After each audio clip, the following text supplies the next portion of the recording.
mistaken, we met at a function. And tell the audience a little bit about yourself. Basically, I've been in the game for about 15 years. We started in 2009, 2011. I worked with everyone from the late and great Fred the Godson to Fat Man School, RIP, to those brothers, amazing. I was working with a group named Trilogy. My boy Ox got me into there, and Trilogy was amazing back in the day. Shout out Jay De Niro. Um, I just loved the camera once I picked it up. I never put it down, and we got fortunate to work with a lot of big names and the Mafia, which is Mano's record label that he had. Uh, so we've been doing this for a while. So I don't want people to get the point that I came to Florida to do it, but we've been in the game a minute. Nice, nice. So you really have worked with some heavy hitters in the industry. Nice. So let me ask you this: what was your favorite event so far? I mean, 15 years. You a veteran. Yeah. It goes by fast, y'all. So just make sure you tap in and get those memories together and work hard and do it because it goes by fast. I believe our the best one I could think of is recently with Cynthia, Dream Girl Cynthia. Okay. Shout out to Dom G, shout out to the Dream Team, and we're their official videographers, and we've been working with them for about 2 years now, and that's Cynthia's a big freestyle artist from back in the day, and she was one of my mom's idols growing up and everything, and now we're a lot alongside of her working, and it's just been an amazing, thing to do. Okay. Okay. What inspired you to start photography? I like to make people look good. Basically, it's photography and videography. People cherish moments forever, and as you know, as a videographer as yourself, it's important. It's people love those memories, Yes. and as many times as they don't think so, they love to see their cell phone camera and having especially in the clubs and everything, having a drink, dancing. They love those memories, and we're one of the few that's able to make that happen and keep those memories for them. Definitely. Now, a person can take their cell phone and take pictures a million times, but it's something about that lens with a photographer that got the eye or a videographer that can put just different scenes together. And what has been your most interesting or challenging project for you? I'd say it's not bad to say, but at the end of the day, some of the customers, Okay. them not knowing what they want, and me with my experience, pretty much direct them into that route. It's people want stuff for free and people want things for cheap, and that's a battle. But the only difference between what I do with me and my company is I love it, and you do too, and we actually love it. There's a passion behind it. So if I could drop a gem is, don't do this if you're just doing it for the money. Oh no. But if you're just doing it for the money, do it for the passion, do it because you love it. Because the money thing is, like I said, 15 years, and I think I made first, 3 year, actually first big check, last year. So it's just important to, if you're gonna pick up a camera and get a little camera and think you're gonna do it overnight, it doesn't happen. It's years of experience and trying. Um, you know, I hear you. That is like the truth, the truth, like to the bitter end because when you start in photography, people just think you pick up a camera and you go, but once you actually get into it and you learn that this lens costs that, you got a light, you got a oh my goodness. So and I'm on the memory card on that. Yeah, it's an expensive hobby, so we don't want to leave that out. Of course, it's the angles and what you're shooting. You have to look when I'm on a set or if I'm doing a project, I'm always looking at that best next move or option or what's going on. I gotta pretty much have a eye to see what's going on. Oh, those girls are having a good time, or the bartender's making a drink. Let me get that in slow motion. You have to know when and what. You got to anticipate the shot and make sure you get everything because without that, you got no stories. Definitely. Now, for some of our photographers and videographers at home, here's a question for you. Uh, Everybody has to know: are you self-taught or you went to school? Self talk. Okay, Uh, okay. yeah, everything I learned is self-taught, and it's a different self-taught. It's not I can't, as far as a point of getting on set and saying, "Hey, turn the aperture down." I know what looks good and it works. Um, it's self-taught as far as picking up, Canon or any camera for that matter, and just knowing what angles to get and what the shutter speed's supposed to be at and stuff like that. It's just you learn the basic. Um, YouTube guys, check out YouTube videos. Trust me, man. YouTube Academy, absolutely. And from the business point of everything, it comes from a lot of street smarts. So, never had anything handed to me. Always went out. I was folding pizza boxes at 12 years old. I did that. I hustled. I was homeless as 18 when my mom passed away. I took all that ambition, and she never gave up. That was a lady who made sure we had a roof over the head and food on the table my whole life, and I get a lot of my ambition and drive from her. God bless her, Nada. It's just I've been through the ringer. During that time of 2011, I kind of felt accustomed to the industry life. I dabbled and had a problem and drinks and everything, but I got myself together. I moved out here. I met a beautiful girl, and she asked me, "What do you want to do with your life? What makes you happy?" Because I also cook too. I'm a beast in the kitchen too. Because my stuff, I cook. She asked me what I want to do. I said I want to get back into photography and video. I want to make people look good, and I think I could benefit from that. She said, "Let's do it." And then she said, "Let's do it." And she's been on my side since then, and it's just been rolling. So she told you to grab your camera here. I was like, all right, all right. Now I have just a few more questions, but that's an amazing story, man. First of all, RP to your mom. Shout out to her for instilling that in you, and shout out to that special young lady that really gave you that drive to really pick up your camera and go. A lot of us, that's what we need, just somebody to motivate us. No, perfect. But my question for you right now is, how did you get your name? How did you get that name, man? Oh man, it was 2011, and I started on the internet, joking around and ended some careers. I was kind of like the 50 Cent back there. I was just trolling hard on the internet. He started out with a little rap group. It was Daddy's Busy Go Play Entertainment. So a lot of the things, I don't know if you young generation, we had the iPods, but we had a camera on the iPod. And that was the only way for me to film inside the clubs and stuff to get the footage. So it was, hey, this is cameras rolling TV, or I've reporting live cameras rolling TV. She gets mad at me because I still get caught up in that thing. Cameras rolling TV. She's like, what is that? Well, it was live broadcast.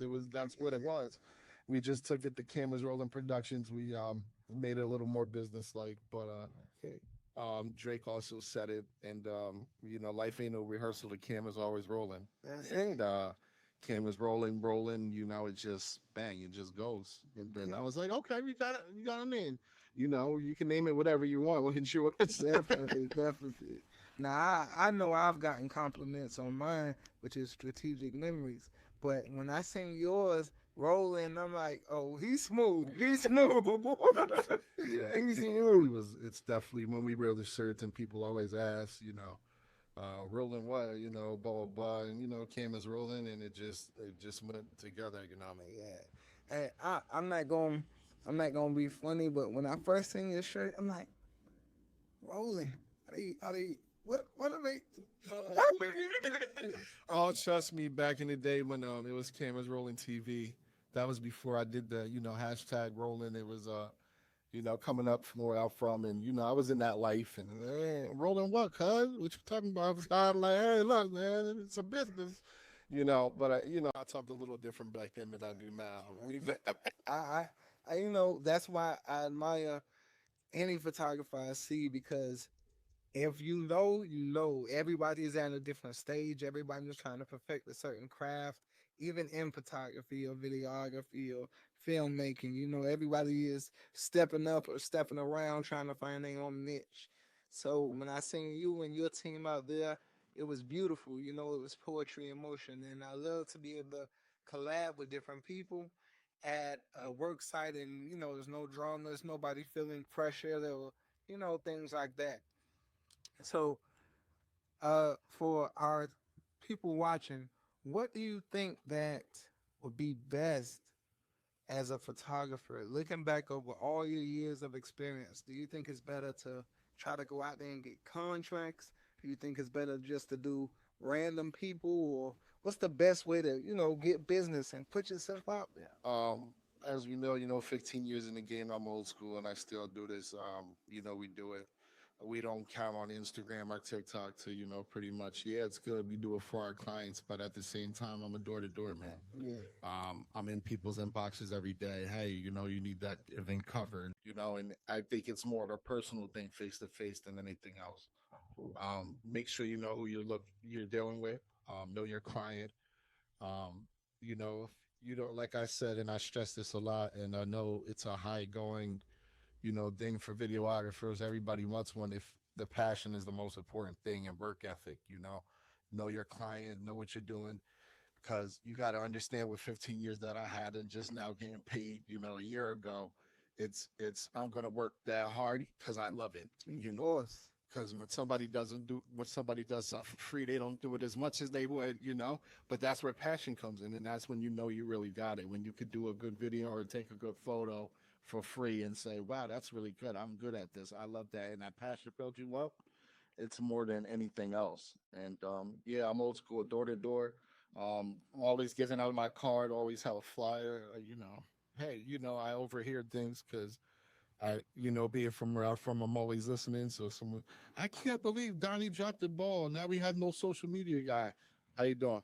That's where that's the best way. Yes. So, I don't rely on social media. I rely on social media to see the work we've done.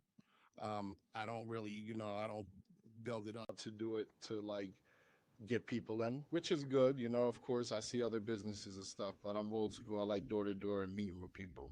That's me. My social media, a lot of people tell me to revamp it, or they see my work, they like my work. I'm always posting, but I tell a lot of people I'm really, even outside of my posting, I'm really on social media, and I only post as a memory bank to me, so I can go back and see.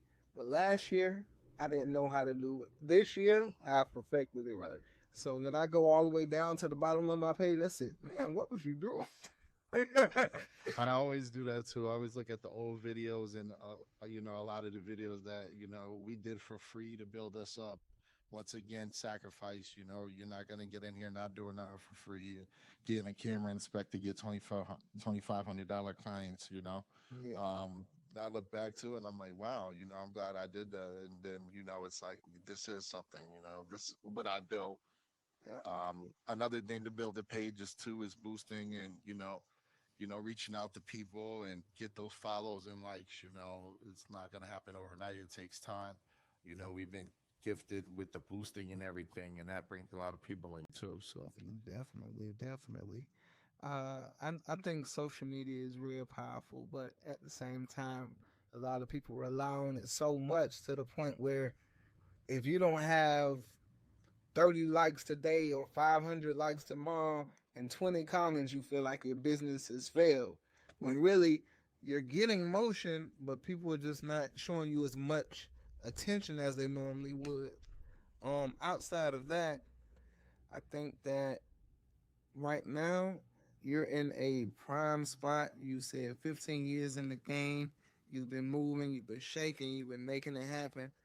What is one of the challenges that you face now as a veteran in the photography, videography, and film world? I'm gonna draw back to clients, and then I want people to understand that it's a lovely field to be in. I wouldn't be happier. It's just clients. It's you're gonna have those clients some days, and those are the challenges. Whether they don't want to pay, they want something a certain way, or the ones who are gonna pay less and then they want more. Those are challenges we face every day, as you know. Yeah. But it's part of the game, and the passion. If I could do this every day, if rent and everything, and she could have her Gucci bags and be happy for free, I'd shoot for free every day.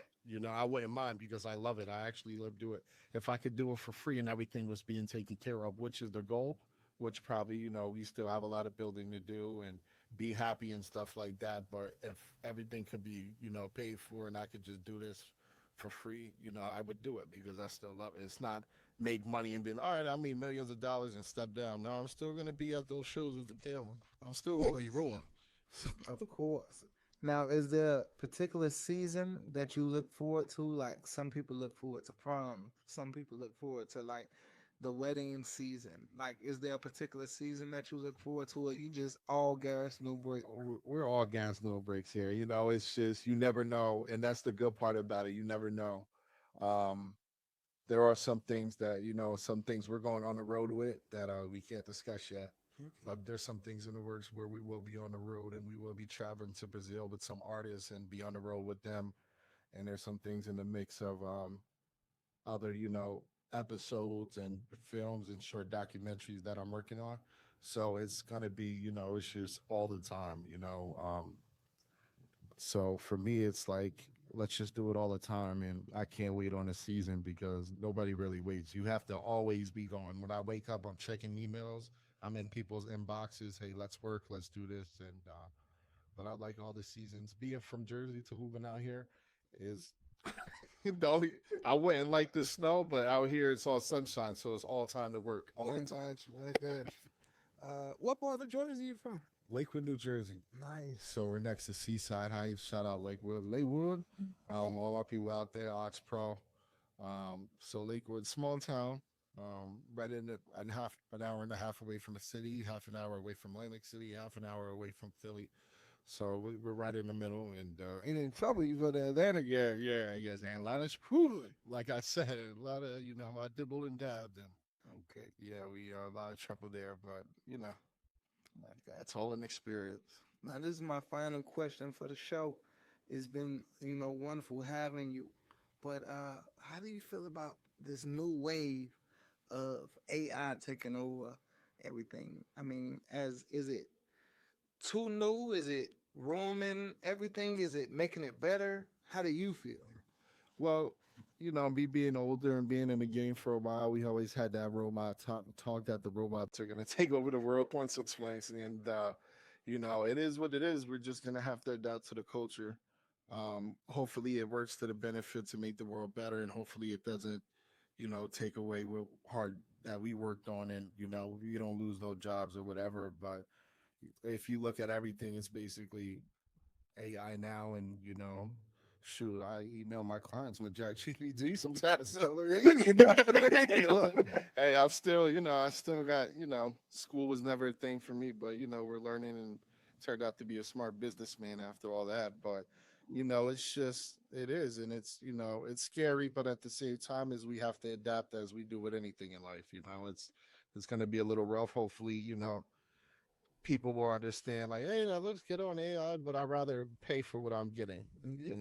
If somebody's paying out $2,500 just to do a whole commercial on AI, rather than paying 2,500 with somebody actually working and putting their passion into it to make you look good. I think we got good people in the world, and they will understand that. Yeah, I've seen some people use AI and they compare the work, or they'll say, "Hey, can you make music like this?" And I say, "No, that's you don't even look like you were right." Or that, like you said, they'll do a whole commercial and they're like, "I don't like this part and I don't like that part." That's the whole commercial. You might as well have let me do it like I started to. But like you said, you got to know your customers. And we live in a world now where everything is social media, and people depend on that a lot. Yeah. And one thing you can do is always be yourself, and one thing you can't do is expect everybody else to like you. And you can't change yourself. The internet's gonna be the internet. The rich is gonna be rich. The poor is gonna be poor, and we just have to be that way to. Hey, let's work hard, have a good work ethic, have a good life, take care of your family. You know, enjoy life a little bit, and then what's for us will be for us. Well, I greatly appreciate you. Guys, I mean, you drove all the way from Boca to be here. I appreciate you. Ralph, it's not every day that you meet a photographer. And I got to be honest with you on camera. You motivated me. I put that question out there, and you was the first one to say, let's do it. Let's make it happen.